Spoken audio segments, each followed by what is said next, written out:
Bro kabaddi league season 11 Tamil Thalaivas team சரியா பண்ணல, நமக்கு தெரிஞ்ச விஷயம் தான். பட் இருந்தாலும் தமிழ்நாடு பிளேயர்ஸ் எப்படி பண்ணிருக்காங்க அப்படிங்கறத தெரிஞ்சுக்கிறதுக்கு நீங்க ஆசைப்படுவீங்க இல்லையா?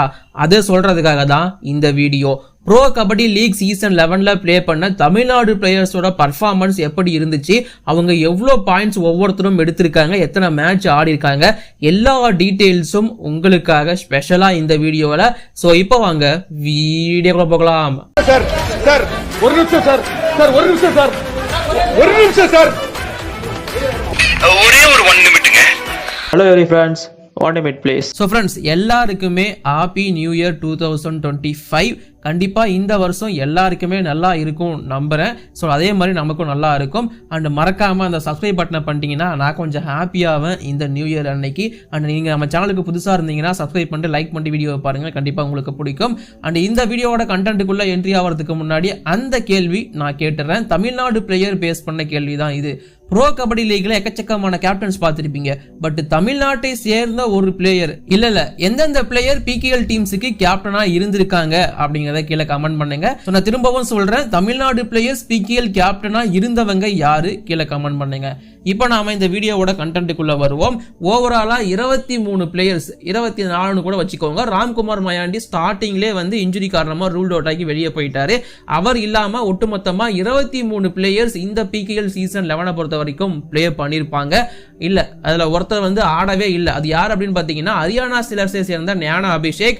அவர் மட்டும்தான் இந்த சீசன் எந்த ஒரு போட்டியிலுமே ஆடல, டெபியூட்டே ஆகல பிகேஎல் பொறுத்த வரைக்கும். இன்ஃபேக்ட் ஹரியானா ஸ்குவாட்லயே அவரோட பேர் கிடையாது. ஸோ ஞானா அபிஷேக் அவரை விட்டுருங்க. அவர் இல்லாம 22 பிளேயர்ஸோட பர்ஃபார்மன்ஸ் உங்களுக்காக சொல்ல போறேன். ஸோ இதுல வந்து பாத்தீங்கன்னா 6 பிளேயர்ஸ் வந்து ஆடி இருக்காங்க. ஆனா பிகேஎல் சீசன் 11ல ஒரு பாயிண்ட் கூட எடுக்கல. சொன்ன அவங்கள ஃபர்ஸ்ட் யார் யாருங்கிறத நான் சொல்லிடுறேன். சுந்தர விஸ்வா பெங்கால் வாரியர்ஸ் எல்லாம் கடைசி கட்டத்தில் சைன் பண்ணி எடுக்கப்பட்ட பிளேயர். அவர் ரீப்ளேஸ்மெண்டா தான் உள்ள வந்தாரு. 3 மேட்ச் ஆடினாரு. அவருக்கு நல்ல கான்பிடன்ஸ் கொடுத்து ஃபர்ஸ்ட் ஆர்டர் சொல்லி உள்ள அமிச்சாரு. பட் அவரால் ஒரு பாயிண்ட் கூட எடுக்க முடியல. ரெண்டாவதா முகிலன் சண்முகம் ஃப்ரம் யூ மும்பாவை பொறுத்த வரைக்கும் ஒரு தரமான கவர் பிளேயரா இருந்தாரு சீசன் 10ல. பட் சீசன் 11ல சுனில் பர்வேஷ் அங்க வந்துட்டதுனால இவருக்கான வாய்ப்பு அப்படிங்கிறது பெருசா கிடைக்கல. ஒரே ஒரு மேட்ச் தான் ஆடினாரு, ஒரு டேக்கல் தான் ட்ரை பண்ணாரு, பாயிண்ட் எதுவுமே எடுக்கல. அடுத்த பிளேயர் இதே டீம்ல இருந்து கடைசியா வந்து ரூல் அவுட் ஆகி வெளியே போனவர் கோகுலக்கண்ணன் எம். சோ அவருமே ஒரு மேட்ச் வந்து ஆடி இருக்காரு, ஒரு டேக்கல் டைப் பண்ணாரு, அவருக்குமே எந்த பாயிண்ட்டுமே கிடைக்கல. இன்ஃபேக்ட் சுனிலோட பிளேஸ்ல தான் இவர் வந்து ஆடுறோம், சுனிலோட பேக்கப்பா தான் இருந்தாரு. சுனிலே ஃபுல் சீசன் ஆடுறதுனால இவருக்கு வாய்ப்பு கிடைக்கல. 4வது பிளேயர் ஸ்டூவர்ட் சிங்கும் நிறைய பேருக்கு கண்டிப்பா தெரிஞ்சிருக்கும். இவரும் ஒரு மேட்ச் ஆடினாரு, எந்த ஒரு பாயிண்ட்டுமே எடுக்கல. 7 ரைடு வந்து போயிருந்தாரு, எதுவுமே பாயிண்ட் அப்படிங்கிறது அவருக்கு வரல. அடுத்த பிளேயர் வந்து பாபு முருகேசன், பட்னா பைரட்ஸோட ஒரு கவர் டிஃபெண்டர். பட் அங்க தீபக் குர்தீப் மாதிரியான பிளேயர்ஸோட டாமினன்ஸ் இருந்ததுனால பாபு முருகேசனுக்கு ஒரே ஒரு போட்டி மட்டும் தான் வாய்ப்பு கிடைச்சிருந்துச்சு. எந்த ஒரு பாயிண்ட்டுமே எடுக்கல, ஒரே ஒரு டேக்கல் மட்டுமே ட்ரை பண்ணிருப்பாரு. And then Manikandan S from Haryana steelers 2 match ஆடி இருப்பாரு, 2 டேக்கல் ட்ரை பண்ணிருப்பாரு. பட் எந்த ஒரு பாயிண்ட்டுமே அவருக்குமே கிடைக்கல. சோ இந்த 6 பிளேயர்ஸும் பிகேஎல் சீசன் 11 பொறுத்த வரைக்கும் ஆடி இருந்தாலும் எந்த ஒரு பாயிண்ட்டும் அவங்களுக்கு கிடைக்கல அப்படிங்கிறது குறிப்பிடத்தக்க விஷயம். அடுத்த பிளேயர் வி அஜித் குமார். இப்ப இதுக்கப்புறமா நான் சொல்லக்கூடியவங்க எல்லாருமே பிகேஎல் சீசன் 11ல பாயிண்ட்ஸ் எடுத்திருக்காங்க. அண்ட் அஜித் குமாரை பொறுத்த வரைக்கும் தமிழ்நாட்டில் இருந்து போயிட்டு பெஸ்டா பர்ஃபார்மன்ஸ் பண்ண ரைடர் அப்படின்னா இந்த பிகேஎல் சீசன் 11ல அது அஜித் குமார் தான். 11 மேட்ச் ஆடி இருப்பாரு, மேக்ஸிமம் எல்லாருமே சப்ஸ்டியூட் தான். பட் இருந்தாலும் அவரோட பாயிண்ட்ஸ் டோட்டலா 38, அதுல ரைட் பாயிண்ட்ஸ் 34, டேக்கிள் பாயிண்ட்ஸ் 4, ஓவராலா 38. ஒரு நல்ல பர்ஃபார்மன்ஸ் கொடுத்திருந்தாரு இந்த வி அஜித் குமார். அதை தொடர்ந்து இந்த சீசனோட பெஸ்ட் டிஃபெண்டர் ஃப்ரம் தமிழ்நாடு வேற யாரும் கிடையாது, அபினேஷ் நடராஜன். அவர் தான் 22 போட்டிகள் அப்படிங்கறத ஆடி இருந்தாரு. ஓவராலா total points 44, tackle points 37, 41% success rate வச்சிருந்தாரு. அது மட்டும் இல்லாம right points 7 எடுத்திருந்தாரு. 2 super tackle, 1 i5 இவரோட பேர்ல இருக்கு. சோ இந்த சீசன், அதாவது பிகேஎல் சீசன் 11ல தமிழ்நாடு பிளேயர் கலக்கினது யார் அப்படின்னு கேட்டீங்கன்னா கண்ணை மூடிட்டு அபினேஷ் நடராஜன் அப்படின்னு தாராளமா சொல்லலாம். அடுத்ததா பெங்களூரு புல்ஸோட ஒரு டிஃபெண்டர் அருள்நாத பாபு. கண்டிப்பா ரொம்ப குரூஷியலான டைம்ல வந்து டீமுக்கு சப்போர்ட் பண்ணிட்டு இருந்தாரு. அவர் ஓவராலா 17 போட்டிகள் ஆடி இருந்தாரு. பட் மேக்ஸிமம் எல்லாமே சப்ஸ்டியூட் தான். டோட்டல் பாயிண்ட் 25, 38% சக்சஸ் ரேட் வச்சிருந்தாரு. டேக்கிள் பாயிண்ட்ஸ் 24, 1 ரைட் பாயிண்ட் எடுத்திருந்தாரு. 7 சூப்பர் டேக்கிள் பண்ணியிருந்தாரு, 2 i5. சூப்பர் டேக்கிள் அப்படினாலே தலைவனை இறக்கி விட்டுருவாங்க, சும்மா கெத்தா பர்ஃபார்மன்ஸ் பண்ணுவாரு அருள்நாத பாபு. சோ அவருக்கு ஒரு பெரிய கிரெடிட்ஸ் நம்ம கொடுக்கணும். அண்ட் 2 i5மே வச்சிருந்தாரு, பெரிய கிரெடிட்ஸ். இந்த சீசன் அதிகமான i5 எடுத்த பிளேயர் அது இவர்தான். அடுத்ததா பொன் பார்த்திபன் ஃப்ரம் பெங்களூரு புல்ஸ் 6 போட்டிகள்ல ஒரே ஒரு டேக்கிள் பாயிண்ட் மட்டும் தான், 7% தான் அவரோட சக்சஸ் ரேட். கொஞ்சம் டிசப்பாயிண்டிங் பர்ஃபார்மன்ஸ் தான். அடுத்த பிளேயர் பாலாஜி டி, இவரை வந்து ரீடைனே பண்ணியிருந்தாங்க நம்மளோட குஜராத் ஜெயண்ட்ஸ். பட் பெருசா பர்ஃபார்மன்ஸ் பண்ணல. 7 மேட்ச் ஆடி 3 டேக்கிள் பாயிண்ட்ஸ் மட்டும் எடுத்து வச்சிருந்தாரு. சக்சஸ் ரேட்டுமே ரொம்ப கம்மி தான். அடுத்ததா தெலுங்கு டைட்டன்ஸோட one of the best allrounder season 10ல இவர் தான். பட் சீசன் 11 பொறுத்த வரைக்கும் அவ்வளவா இவரை யூஸ் பண்ணவே இல்லை. சஞ்சீவி எஸ் ஒரு போட்டி ஆடி 2 ரைட் பாயிண்ட் எடுத்திருந்தாரு. அவள் தான் இவரோட பர்ஃபார்மன்ஸ் இந்த சீசன்.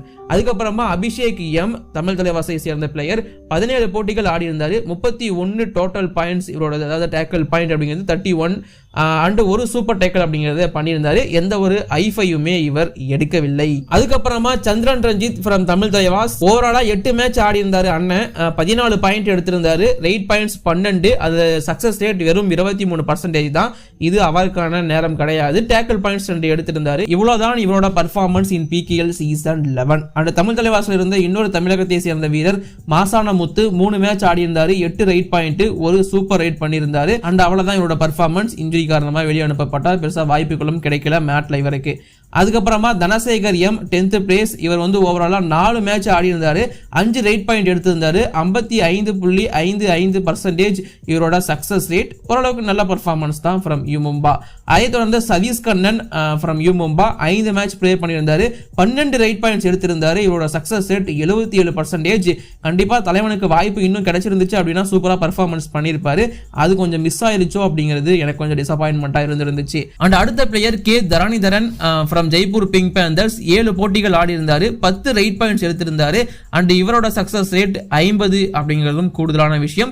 தரணிதரனுக்கு கடைசியில தான் ஒரு சில வாய்ப்புகள் கிடைச்சது. பட் அதை நல்லாவே யூஸ் பண்ணியிருந்தாரு. கண்டிப்பா இவர் வந்து ஃபியூச்சர்ல ஒரு நல்ல ரைடரா இருப்பாரு. அதை தொடர்ந்து தியாகராஜன் யுவராஜ் ஃப்ரம் பட்னா பைரட்ஸ், ஒரு தரமான பர்ஃபார்மன்ஸ் கொடுத்த டிஃபெண்டர். சான்ஸ் கிடைக்கும் போதெல்லாம் 18 போட்டிகள் ஆடி இருக்காரு. அதுல 4 டேக்கிள் பாயிண்ட்ஸ், 17 டேக்கிள் அட்டவுன் பண்ணிருக்காரு.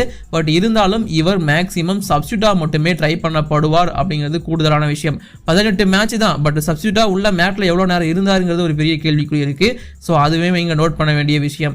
அதே தொடர்ந்து சுதாகர் எம், கண்டிப்பா இந்த சீசன் இந்த வீடியோ நான் போடும்போது இவர் தான் ஹீரோவா இருப்பார்னு நினைச்சேன்.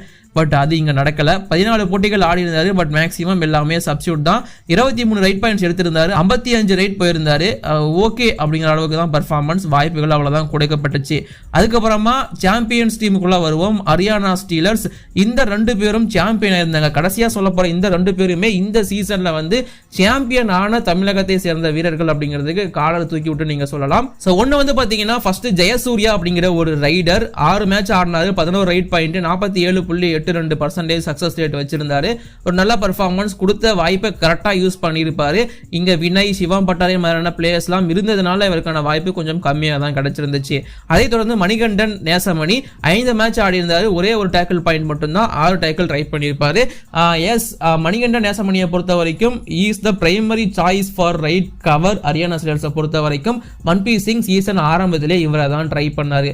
பட் இவரால் பெருசா பர்ஃபார்மன்ஸ் பண்ண முடியல. அதுக்கப்புறமா தான் சஞ்சய் இவரை ரீப்ளேஸ்மெண்ட் பண்ணி உள்ள வந்து பர்ஃபார்மன்ஸ் பண்ணி அந்த இடத்த பிடிச்சிட்டாரு. ஸோ மணிகண்டன் நேசமணிக்கு இந்த சீசன் கொஞ்சம் மறக்க வேண்டிய சீசன் தான். பட் சாம்பியன்ஷிப் அடிச்சிட்டாங்க. கண்டிப்பா அது அவங்களுக்கு ஆறுதலை கொடுக்கும்.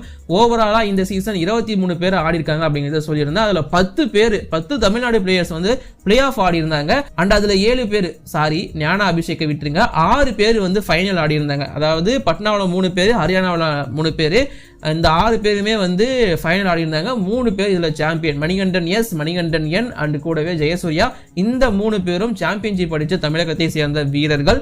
ஸோ இந்த அப்டேட் உங்களுக்கு போதும் நான் நம்புறேன். இதே மாதிரி வேற எந்த வீடியோஸ்லாம் வேணும் மறக்காம கீழே கமெண்ட் பண்ணுங்க, உங்களுக்காக அப்டேட் பண்றேன். இப்போதைக்கு இந்த வீடியோ நான் முடிச்ச வீடியோ லைக் பண்ணுங்க, ஷேர் பண்ணுங்க. உங்களோட குற்றம் குறைக்காத கமெண்ட் சொல்லுங்க. தேங்க்யூ.